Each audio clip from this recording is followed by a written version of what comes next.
We made $1 million on one deal, one flip, one rehab, $1 million net. And this is how we did it. Let me break it down. We purchased a home in Indian Wells, California for $840,000. This was back in 2021.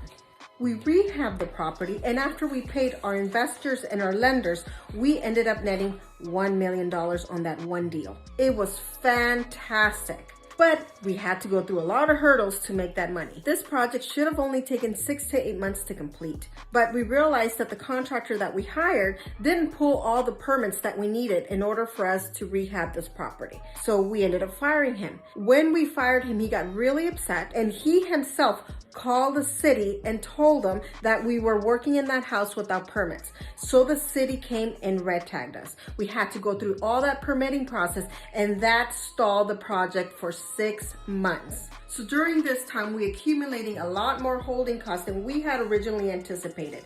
So we ended up getting a bridge loan from another investor in order for us to be able to finish and complete this project. But all these hurdles ended up being a blessing in disguise, because during that time, the market exploded. So when we thought once we were done with this project, we were gonna make $200,000 to $300,000, we ended up selling it for top dollar, and we ended up netting $1 million.